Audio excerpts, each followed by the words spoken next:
우리에게 알려져 있는 대표적인 선이 한국에서는 간화선일 겁니다.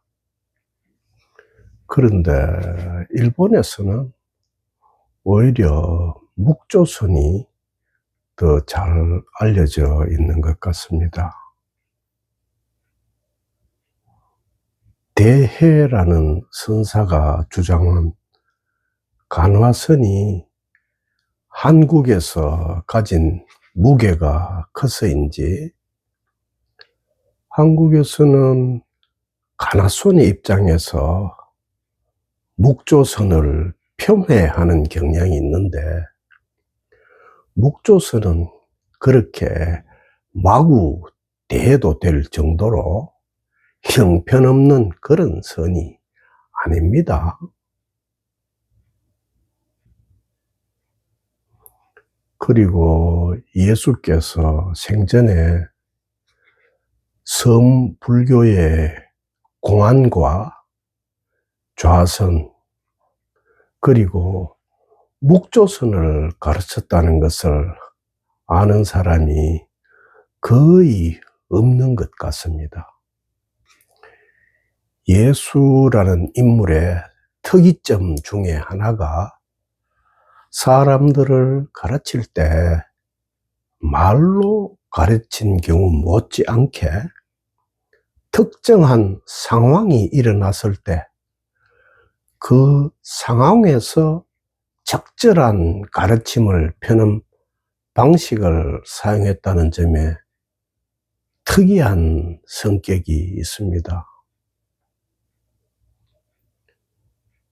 예수께서 직접 가르친 완전한 명상도 자신의 죽음을 앞둔 겟세마니 동산에서 있었던 가르침입니다.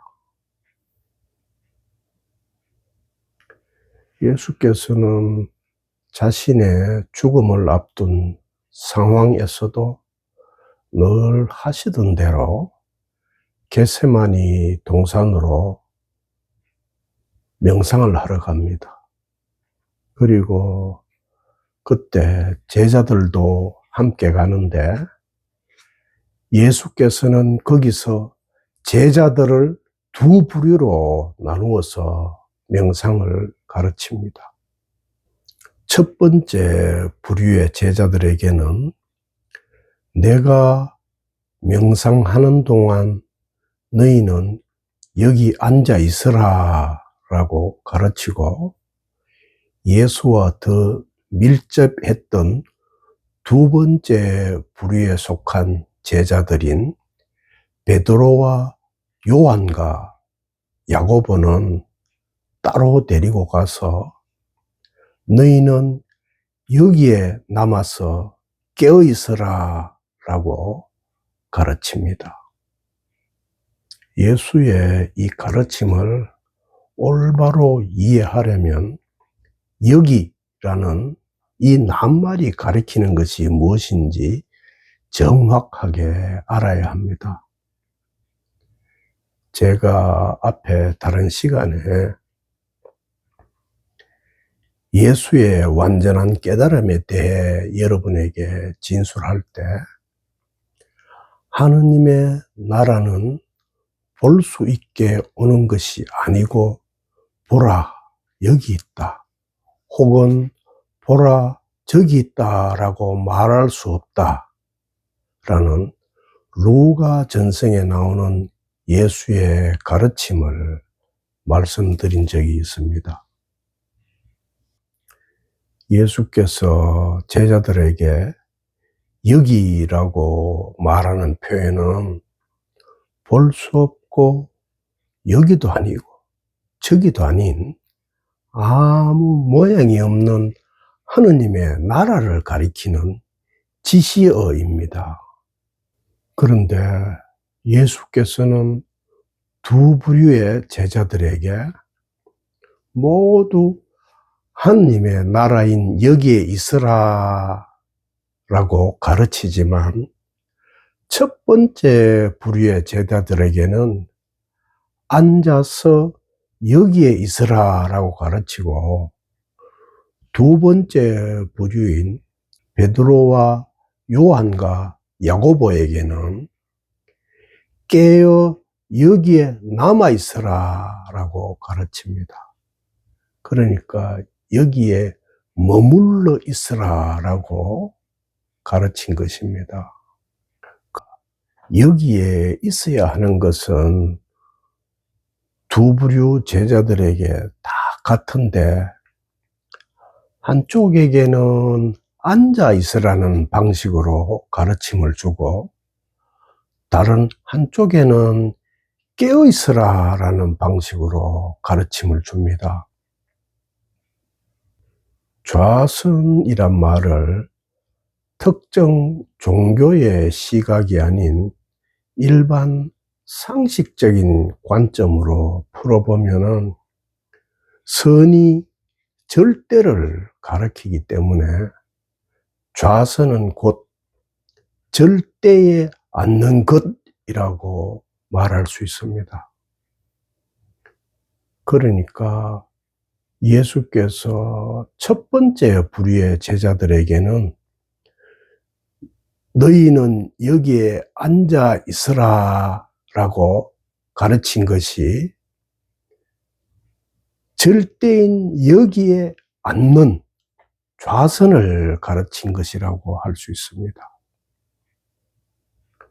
그런데 예수께서는 이들에게 왜 앉아 있으라는 방식을 가르치셨을까요?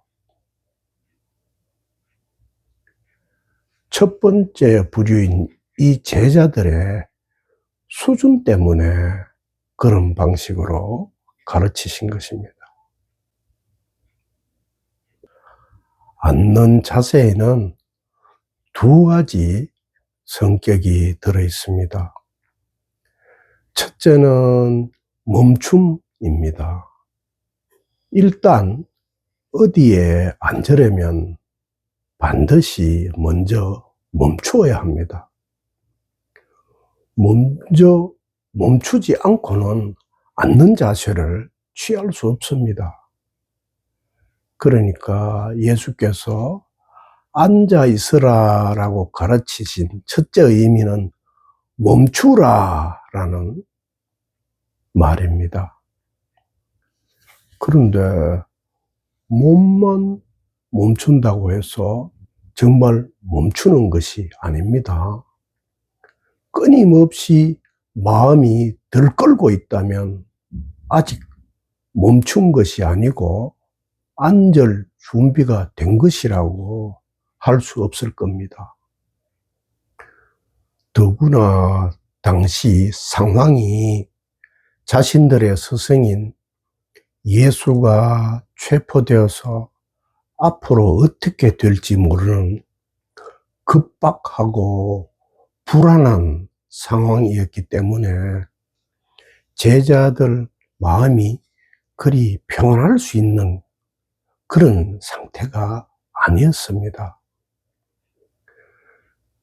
그래서 예수께서는 그들에게 앉아 있되 너희들의 생각, 감정, 오감에 앉아 있지 말고 하느님의 나라인 아무 모양이 없는 여기에 앉아 있으라 라고 가르치신 겁니다. 그러므로 앉는 자세가 첫 번째는 멈춤을 가리키고 두 번째는 쉼을 가리킵니다. 그리고 쉼이 곧 고요이고 침묵입니다. 그러니까 첫 번째 부류의 제자들에게는 모든 것을 멈추고 쉬어라 라는 가르침으로 너희는 여기 앉아 있으라 라고 말씀하신 것입니다.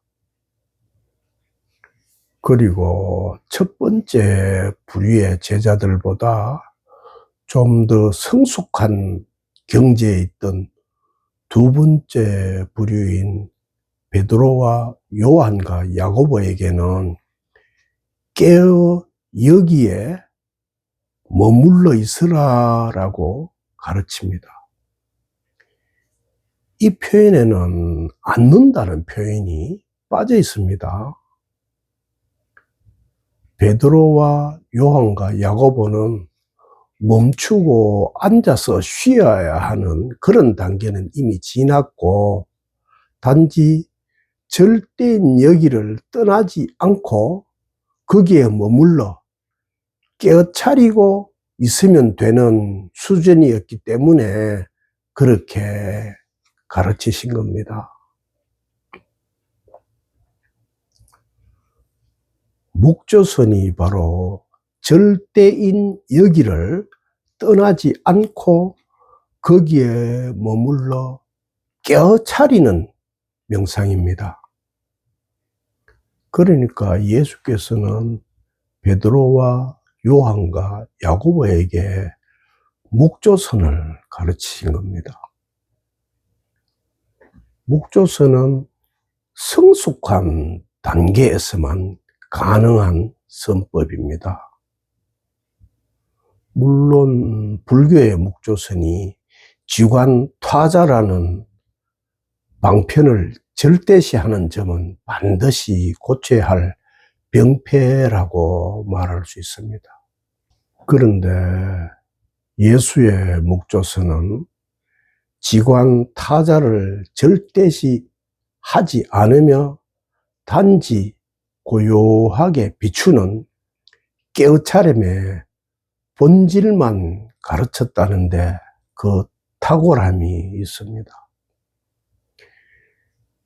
예수의 목조선은 어떤 자세를 고집하지 않고 단지 묵조라는 그 본질에만 집중합니다. 그리고 예수께서는 불교에서 공안을 제시하는 조사선의 방식으로도 가르치셨습니다. 예수께서 제시한 대표적인 공안이 바로 아브라함이 태어나기 전에 나는 이다라는 이 말씀입니다. 이 말씀은 선불교에서 말하는 부모 미생전 본래 면목이라는 공안과 다르지 않습니다. 이처럼 시대와 표현은 각각 다르더라도 본질적인 관점에서 보는 안목만 있다면 진실은 서로 다르지 않습니다.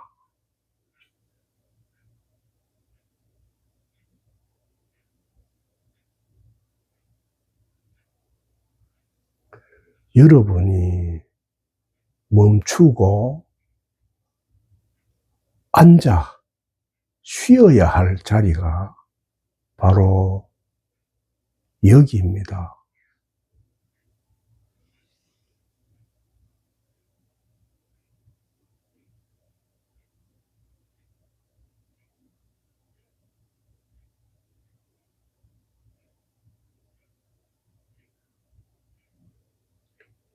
여러분이 머물러 깨어차려야 할 자리가 바로 여기입니다. 아무 모양이 없는, 아무 모양이 없는 여기입니다.